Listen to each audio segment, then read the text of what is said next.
Leitura do livro mais recente do Dan Brown, autor do Código da Vinci, Segredo Final.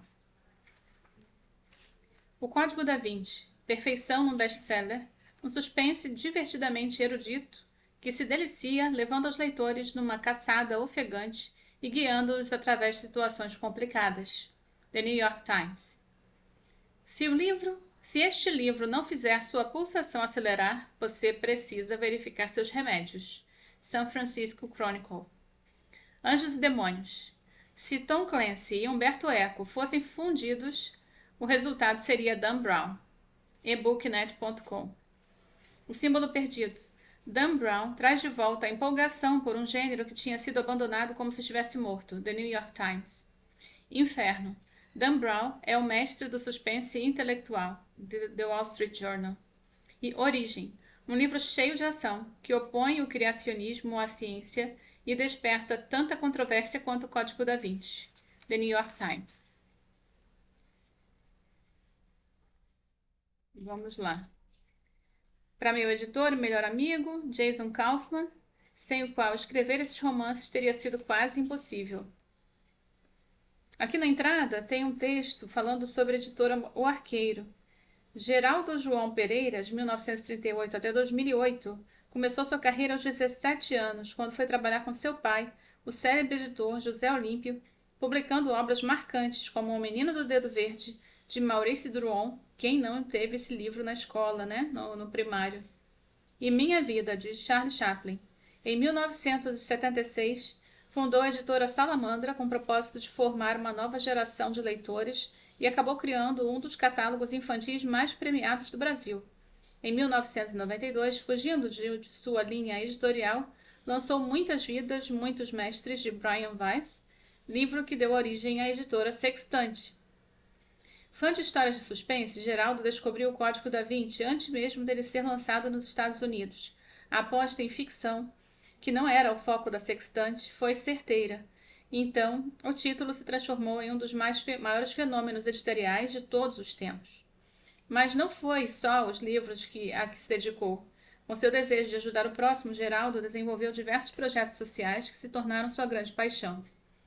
Com a missão de publicar histórias empolgantes, tornar os livros cada vez mais acessíveis e despertar o amor pela literatura, a editora Arqueiro é uma homenagem a esta figura extraordinária capaz de enxergar mais além, mirar nas coisas verdadeiramente importantes e não perder o idealismo e a esperança diante dos desafios e contratempos da vida.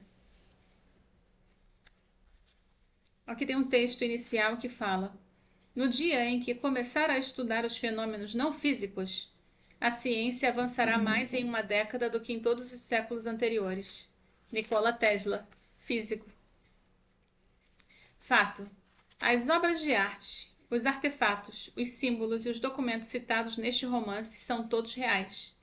Os experimentos, as tecnologias e os resultados científicos são todos fiéis à realidade. Então, todas as organizações mencionadas existem de verdade. Então, vamos lá nos preparar. Logo na entrada tem um mapa da cidade de Praga. Prólogo. Eu devo ter morrido, pensou a mulher. Estava flutuando bem alto acima dos pináculos da cidade velha. Lá embaixo, as torres iluminadas da Catedral de São Vito brilhavam em meio a um mar de luzes piscando.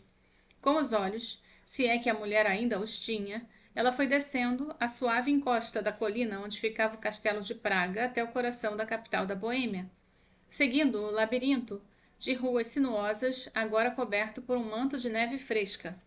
Praga. Desorientada, ela esforçou-se para entender o que estava acontecendo. Eu sou uma neurocientista, garantiu a si mesmo. Estou em pleno gozo das minhas faculdades mentais, e isso posso perceber. Então concluiu que a segunda afirmação talvez fosse questionável. A única certeza da doutora Brigitta Gessner no momento era de estar suspensa acima de sua cidade natal. Seu corpo não estava ali. Ela estava desprovida de massa e de forma. Apesar disso, o que restara dela, seu verdadeiro eu, sua essência, sua consciência parecia razoavelmente intacta e alerta, pairando vagarosamente em direção ao rio Moldava.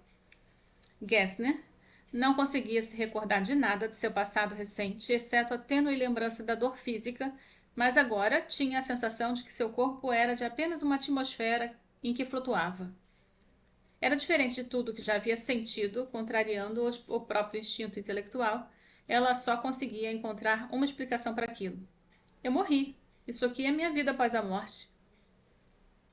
No exato instante em que a ideia se materializou, Gessner a rejeitou, considerando-a absurda. A vida após a morte é uma ilusão coletiva, criada para tornar nossa vida real suportável. Então, como médica, Gessner conhecia a morte de perto e sabia do seu caráter definitivo. Quando ainda era estudante de medicina, ao dissecar cérebros humanos, entendeu que todos os atributos pessoais que fazem de nós quem somos, as esperanças, os medos, os sonhos, as lembranças, não passam de componentes químicos mantidos em suspensão por descargas elétricas dentro do cérebro. Então, quando a pessoa morre, a fonte de energia do cérebro é cortada e todas essas substâncias químicas simplesmente se dissolvem até virar uma poça de líquido sem significado nenhum, apagando todos os vestígios de quem essa pessoa foi um dia. Quando a pessoa morre, ela morre. Segundo ela, ponto final. Agora, porém, pairando sobre os jardins simétricos do Palácio de Wallenstein, ela se sentia extremamente viva. Via a neve cair à sua volta ou seria através dela. E por mais estranho que parecesse, não sentia frio algum. Era como se sua mente estivesse apenas flutuando no espaço, com todo o raciocínio e toda a lógica intactos. Eu tenho função cerebral, falou para si mesma, então devo estar viva. A única conclusão a qual Gessner conseguia chegar era de que estava tendo o que a literatura médica denominava de EFC, uma experiência fora do corpo.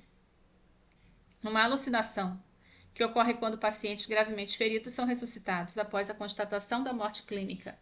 EFC se dá quase sempre da mesma maneira. A pessoa tem a percepção de que a mente está temporariamente separada do corpo físico, que flutua em pleno ar suspenso sem forma.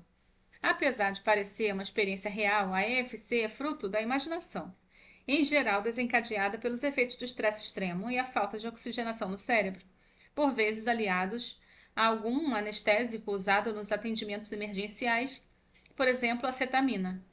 As imagens que estou vendo são alucinações, garantiu Gessner a si mesma, ao fitar lá embaixo o rio Moldava, serpenteando a cidade. Mas se isso é uma EFC, então eu devo estar morrendo. Surpresa com a própria calma, Gessner tentou lembrar o que tinha acontecido.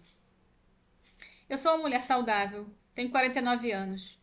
Por que eu estaria morrendo? Num clarão ofuscante, uma lembrança assustadora se materializou em sua consciência. E ela então compreendeu onde seu corpo físico jazia naquele exato instante e o mais apavorante, o que estava sendo feito com ela. Gessner estava deitada de costas, presa a uma máquina que ela própria havia criado. Acima dela, um monstro, uma criatura que mais parecia uma espécie de homem primordial, surgido das entranhas da terra. Sua cabeça estava toda coberta por uma grossa camada de barro imundo, repleto de rachaduras e irregular como a superfície da lua. Por trás das máscaras de barro, apenas os olhos cheios de ódio eram visíveis. 3 letras no idioma antigo estavam entalhadas de modo grosseiro em sua testa.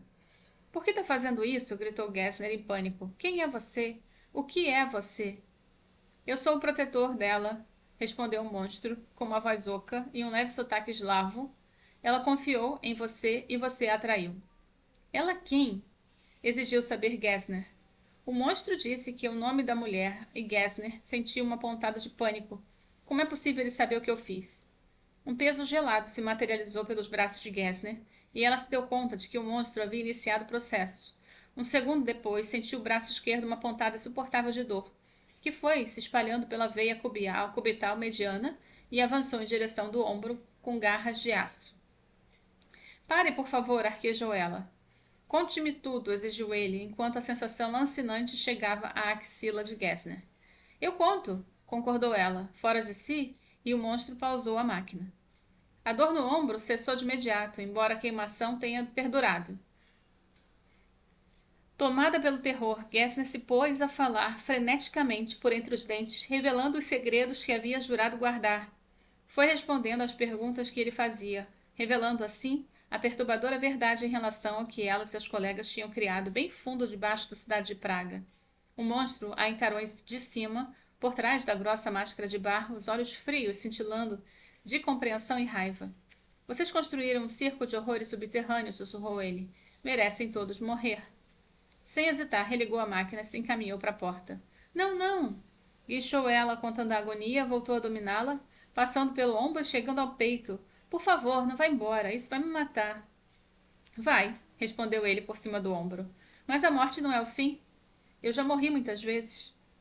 Em seguida, o monstro evaporou, e Gessner, de repente, se viu flutuando outra vez.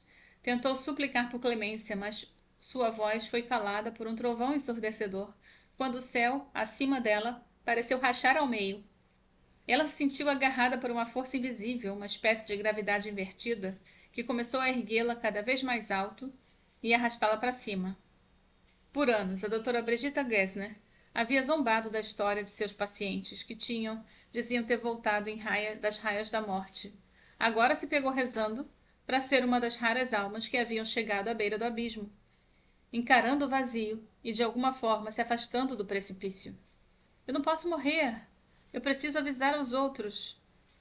Mas ela sabia que era tarde. Essa vida tinha chegado ao fim.